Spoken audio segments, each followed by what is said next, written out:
ETF index mutual funds నేర్చుకుని stock మార్కెట్లో రాణించాలనుకుంటున్నారా? వెంటనే ఈ నెంబర్కి కాల్ చేయండి.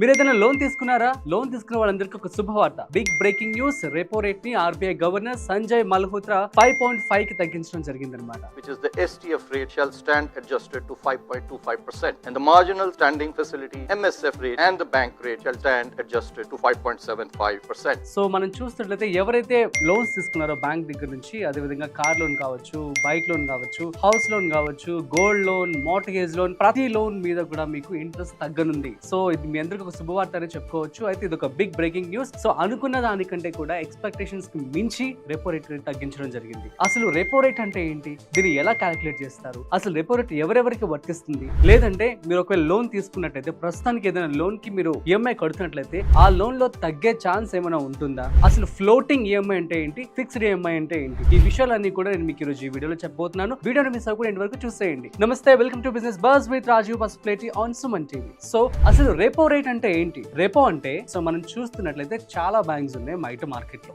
సో బ్యాంక్స్ అన్ని కూడాను మనకి, సో మనం అందరూ కస్టమర్స్ అన్నమాట బ్యాంక్ కి. సో మనందరికీ కూడాను వడ్డీకి రుణాలు ఇస్తూ ఉంటుంది కదా. సో అవే రుణాలు బ్యాంక్ దగ్గర లేవు. ఫర్ ఎగ్జాంపుల్ బ్యాంక్ దగ్గర మనీ లేవు అనుకున్నప్పుడు బ్యాంక్ వాళ్ళు ఏం చేస్తారు? బ్యాంక్ వాళ్ళు ఆర్బీఐ దగ్గర నుంచి డబ్బులు తీసుకుంటారు. సో ఆర్బీఐ వాళ్ళకి ఏదైతే డబ్బులు ఇస్తుందో అది కొంత ఇంట్రెస్ట్ మీద ఇస్తూ ఉంటుంది. సో ఫర్ ఎగ్జాంపుల్ అది ఈ సంవత్సరంలో మనం చూస్తున్నట్లయితే ఇది 3వసారి రెపో రేట్ ని తగ్గించడం జరిగింది. ఈ సంవత్సరం స్టార్టింగ్ లో మనకి 6.5 ఉండేది. 6.5 ని 6.25 చేశారు. 6.25 నుంచి 6 చేశారు. 6 నుంచి ఇప్పుడు 5.5% చేశారనమాట.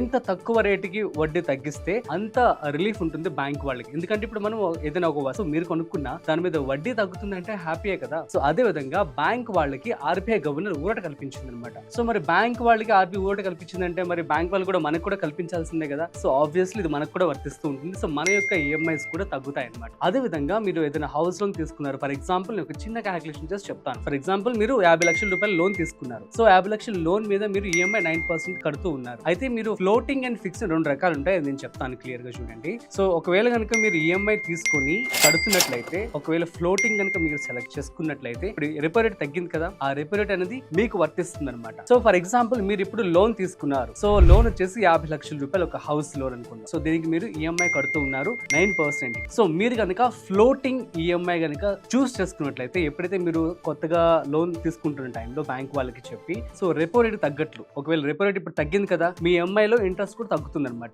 అది కనుక మీరు ఫిక్స్డ్ ఈఎంఐ కనుక సెలెక్ట్ చేసుకున్నారు అనుకోండి, మీకు ఎటువంటి రాయితీ ఉండదు. సో రెపో రేట్ పెరిగినా తగ్గినా మీ ఈఎంఐ క్లోజ్ అయ్యే వరకు కూడా మీకు ఫిక్స్డ్ ఈఎంఐ మాత్రమే ఉంటుంది. అర్థమైంది కదా క్లియర్ గా. సో రెపో అనేది ఇప్పుడు మీరు ఫ్లోటింగ్ కనుక చూస్ చేసుకున్నట్లయితే మీకు ఈఎంఐ అనేది హెచ్చు తగ్గులు ఉంటూ ఉంటుంది. ఫర్ ఎగ్జాంపుల్ రెపో రేట్ 5.5 చేశారు కదా, దాన్ని 6.5 చేశారు అనుకుందాము, అప్పుడు మీకు ఎక్కువ ఇంట్రెస్ట్ పడుతుంది అనమాట. సో ఇప్పుడు తగ్గింది కాబట్టి తక్కువ ఇంట్రెస్ట్ పడుతుంది. అది మీ యొక్క రిస్క్. మీరు బ్యాంక్ వాళ్ళతో మాడుకొని ప్రాపర్ స్టడీ చేసుకొని మీరు తీసుకునేటప్పుడు జాగ్రత్తగా ఫ్లోటింగ్ సెలెక్ట్ చేసుకుంటే మీరు రాయితీ పొందేవారు ప్రస్తుతానికైతే. సో ఒకవేళ ఫిక్స్డ్ సెలెక్ట్ చేసుకున్న వాళ్ళకైతే ఎటువంటి రాయితీ ఉండదు. ఒకవేళ మీరు కనుక ఏదైనా లోన్ తీసుకోవాలనుకున్నట్లయితే కొంచెం ఆగండి. సో ఈ నెల ఇప్పుడు రిలీజ్ చేశారు కాబట్టి 1 నెల నుంచి 2-3 నెలల్లో దీన్ని ఇంప్లిమెంట్ చేస్తారనమాట. ఇంట్రెస్ట్ కూడా తగ్గుతుంది కాబట్టి చక్కగా మీరు తక్కువ వడ్డీకి యొక్క రుణాన్ని మీరు పొందవచ్చు. హౌస్ కావచ్చు, కార్ లోన్, ఏదైనా సరే కూడా మీరు. అసలు రెపో అనేది ఎలా వర్క్ అవుతుంది అంటే చెప్పాను కదా. సో బ్యాంక్ వాళ్ళకి ఆర్బీఐ అనేది డబ్బులు ఇస్తూ ఉంటుంది.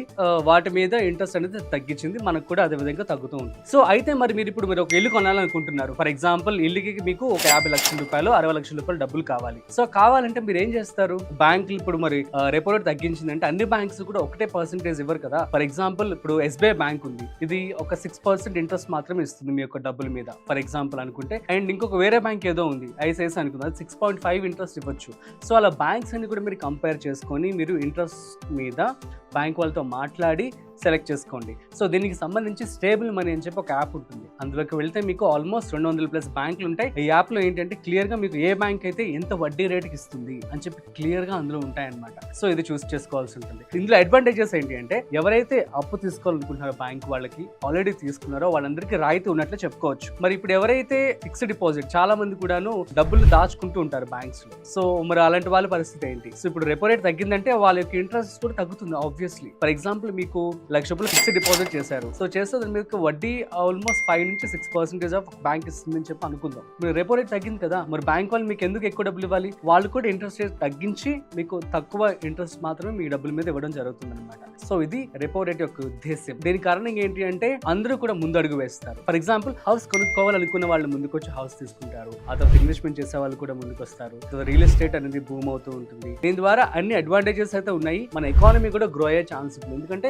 అందరికీ కూడా so MSMEs, micro small medium scale entrepreneurs అందరూ కూడా చక్కగా లోన్స్ తీసుకోవడానికి ముందుకొచ్చి వారి బిజినెస్ కూడా వారు స్టార్ట్ చేసుకోవడానికి ఆస్కారం ఉంటుంది అనమాట. సో అది గైస్, ఇవాళ RBI governor Sanjay Malhotra repo rate ని 3వసారి తగ్గించారు. సో 1 year లో 3వసారి తగ్గించడం అంటే ఇట్స్ గ్రేట్ థింగ్ అని చెప్పుకోవచ్చు. సామాన్యులందరికీ కూడాను మంచి ఊరట కల్పించారనే చెప్పుకోవాలి. సో గైస్, అర్థమైంది కదా, ఇది బిగ్ బ్రేకింగ్ న్యూస్ అనమాట. ఇవాళ గుడ్ న్యూస్. ఎవరైతే ఆంటర్‌ప్రెన్యూర్స్ ఉన్నారో, ఎవరైతే ఇన్వెస్టర్స్ ఉన్నారో, ఎవరైతే కొత్తగా తీసుకోవాలనుకుంటున్నారో, మీరు ఆలోచించి కొన్ని రోజులు ఆగి చక్కగా ఎప్పుడైతే ఈ యొక్క రెపో రేట్ తగ్గిన తర్వాత నుంచి బ్యాంక్స్ ఇంప్లిమెంట్ చేస్తున్నాయో దాని మీద వడ్డీకి మీరు లోన్స్ అనేది తీసుకోండి. అందరికీ కూడా ఒక మంచి విషయం అనేది చెప్పుకోవచ్చు. రెపో రేట్ లో నేను ఒక చిన్న ఎగ్జాంపుల్ చెప్పి క్లారిటీ ఇవ్వబోతున్నాను. ఫర్ ఎగ్జాంపుల్, మీకు ఆల్రెడీ ఒక హౌస్ లోన్ ఉంది. ఓకే, హౌస్ లోన్ 50 లక్షల రూపాయలు అని చెప్పి అనుకుందాం. 50 లక్షల హౌస్ లోన్ మీకు 15 ఏళ్ళలో 10 ఏళ్ళలో పెట్టుకున్నారు. ఓకే, 10 ఏళ్ళు ప్రతి నెల మీరు ఇంత అని చెప్పి ఇంట్రెస్ట్ కడుతూ ఉన్నారు. 9% అనుకుందాం ఫర్ ఎగ్జాంపుల్. ఇప్పుడు ఈఎంఐ తగ్గింది కదా, సో రెపో రేట్ తగ్గింది కదా, సో దీని మీద ఇంట్రెస్ట్ కూడా అంతే తగ్గుతుంది. 9% అయితే 8.5%కి మీకు ఇంట్రెస్ట్ కట్టాల్సి ఉంటుంది. అది కూడా మీరు ఎప్పుడైతే బ్యాంకుకి వెళ్ళి లోన్ తీసుకుంటారో, తీసుకునే సమయంలో బ్యాంక్ వాళ్ళకి చెప్పాలి, బ్యాంక్ మేనేజర్కి, సార్ నేను ఫ్లోటింగ్ సెలెక్ట్ చేసుకుంటాను, ఫ్లోటింగ్ ఈఎంఐ అంటే ఇప్పుడు ప్రజెంట్ రెపో రేట్ పెరిగినా నేను రెడీ టు బేర్, తగ్గినా కూడా రెడీ టు బేర్ అని చెప్పినట్లు ఉండాలన్నమాట. సో ప్రస్తుతం మన ఎకానమీ చాలా బాగుంది కాబట్టి ఆర్బీఐ కూడా మంచి డెసిషన్ తీసుకొని తగ్గించింది. సమ్ టైమ్స్ ఏం జరిగేది అంటే ఎకానమీ బాగాలేదనుకోండి, సో రెపో రేట్ పెరిగిపోతుంది. సో అప్పుడు మనకి ఇంట్రెస్ట్ పెరిగిపోతుంది, ఈఎంఐ కూడా పెరిగిపోతుంది. సో ప్రస్తుతం మనకి ఏంటంటే ఎకానమీ బాగుంది. రీసెంట్ గా మనం చూసినట్టు జీడిపి కూడా అద్భుతంగా వచ్చింది. అట్ ది సేమ్ టైం మనము జపాన్ ని, so one of the advanced కంట్రీని కూడా మనం బీట్ చేయడం జరిగింది. సో ఇదంతా మనం చూసుకున్నట్లయితే మన ఇండియా అనేది మంచిగా గ్రో అవుతూ ఉందన్నమాట. ఎకానమీ బాగుంది ఇప్పుడు ప్రస్తుతానికి. అందువల్ల ఈ నిర్ణయం కూడా తీసుకున్నారని చెప్పి మనం అనుకోవచ్చు. So what ever it is, ఇప్పుడైతే ఈఎంఐ తగ్గింది కదా, ఇది మీరు బ్యాంకుకి వెళ్ళినప్పుడు ఖచ్చితంగా అడగాలి వాళ్ళని, సార్ మాకు ఫ్లోటింగ్ ఈఎంఐ సెలెక్ట్ చేయండి అంటే వాళ్ళు అది సెలెక్ట్ చేస్తారు. లేదనుకోండి మీకు ఫిక్స్డ్ సెలెక్ట్ చేస్తారు. ఫిక్స్డ్ సెలెక్ట్ చేశారంటే ఏంటి, వాళ్ళు ఎంత చెప్తే మీరు అంత కట్టాల్సింది, మీ టెన్యూర్ అయ్యే వరకు కూడా మీరు డబ్బులు కట్టాల్సింది. కాబట్టి తస్మాత్ జాగ్రత్త, ఈసారి మీరు బ్యాంకు వెళ్ళి లోన్ తీసుకునేటప్పుడు ఖచ్చితంగా ఈ యొక్క క్వశ్చన్ అయితే వాళ్ళని అడగండి. సో ఏంటంటే దీనివల్ల మీకు టెన్యూర్ తగ్గే ఛాన్స్ కూడా ఉంటుంది, ఇంట్రెస్ట్ తగ్గుతుంది. ఇంకొక ఎగ్జాంపుల్ చెప్తాను. సో సేమ్ ఇందాక 50 లక్షల లోన్ తీసుకున్నారు, ఇప్పుడు మరి మీరు ఫ్లోటింగ్ సెలెక్ట్ చేసుకున్నట్లయితే ఇప్పుడు బ్యాంకుకి వెళ్తే ఏం చెప్తారు, ఇట్లాగా సార్ ఇట్లా రెపో తగ్గింది కాబట్టి మాకు ఇవ్వండి, తగ్గించివ్వండి అంటే ఈజీగా నెలకు మీకు 1500 నుంచి 2000 అంతకంటే ఎక్కువ డబ్బులే తగ్గే ఛాన్స్ ఉంటుంది. అండ్ మీకు ఓవరాల్ గా చూసుకున్నట్లయితే 4.5 లక్షల రూపాయల వరకు మీకు రిలాక్సేషన్ అంటే తగ్గే ఛాన్స్ ఉండేది. కాబట్టి అప్పుడు మీరేం చేయాల్సి ఉంటుందంటే బ్యాంకుకి వెళ్ళి నాకు టెన్యూర్ తగ్గించండి, ఇంట్రెస్ట్ ఏదైతే ఈఎంఐ ఉందో ఈఎంఐ మాత్రం అంతే ఉంచండి అని చెప్పారనుకోండి. సో బెస్ట్ ఆప్షన్ అవుతుంది. మీరు తక్కువ టైంలోనే మీ లోన్ ని మీరు క్లియర్ చేసుకోవచ్చు. ఇది ఒక గుడ్ ఐడియా. మీలో ఎవరైతే ఫ్లోటింగ్ ఆప్షన్ సెలెక్ట్ చేసుకున్నారో వాళ్ళందరూ బ్యాంకుకి వెళ్ళి, సార్ మాకు టెన్యూర్ అయితే తగ్గించండి, ఈఎంఐ ఎంత ఉందో అంతే ఉంచండి అని చెప్పండి. సో దట్ ఏంటంటే మీ యొక్క ఈఎంఐ టెన్యూర్ అనేది తగ్గుతుంది, త్వరగా మీరు ఈఎంఐని క్లియర్ చేసుకోవచ్చు. So that's it. మరొక ఇంట్రెస్టింగ్ కాంటెంట్ తో మళ్ళీ కలుద్దాం. అంతవరకు చూస్తూనే ఉండండి Suman TV. This is Rajiv signing of.